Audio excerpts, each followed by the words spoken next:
Thank you for joining me, everyone. Charles Moskowitz here. So I want to talk a little bit about the psychosocial nature of Trump derangement. I'm a student of sociology right now, and I'm learning about developing a sociological imagination. It's actually a very interesting subject. There's a book about this by sociologist C.Wright that is brilliant, and it's amazing. And by the way, C.Wright was a great intellect who is considered a man of the left.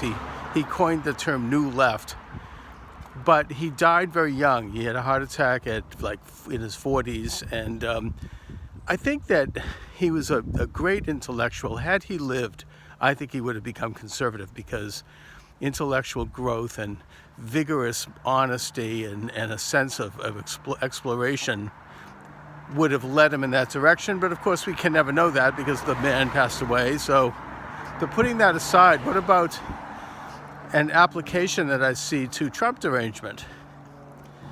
I've already heard from some people who are examples of Trump deranged that Donald Trump is now murdering children. It's like the cages on the border. Never mind the fact that Obama built them. He's murdering children, killing innocent people, because he gave a green light to Turkey to create a zone along the border with Syria, and he's withdrawing American troops.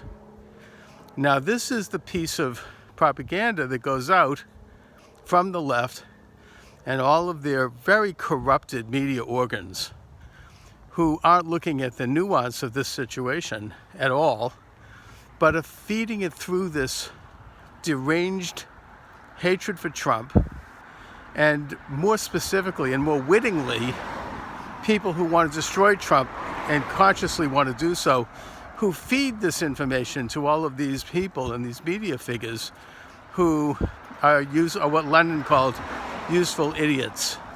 They're willing to parrot this line.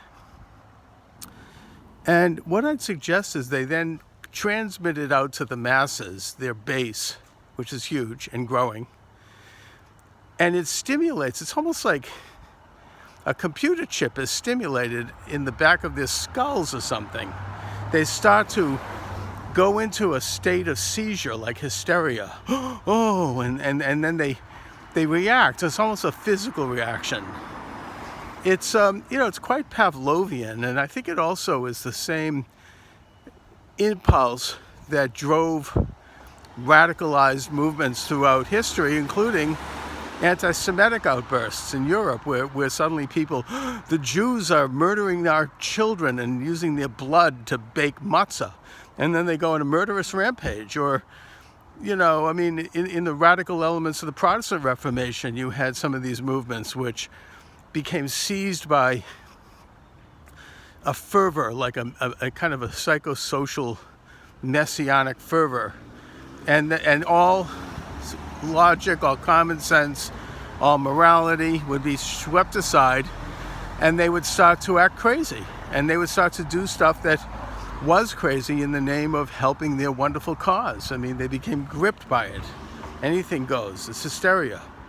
Frankly, I think there's a little element to that in the environmental movement right now, and always has been. And I'm not saying there aren't environmental problems, but this kind of like henny penny, the sky is falling, Chicken Little, this kind of hysteria grips people. And then there are people who are fully conscious and witting of this, who stimulate that impulse and exploit it and marshal it by use of mass media and their stooges.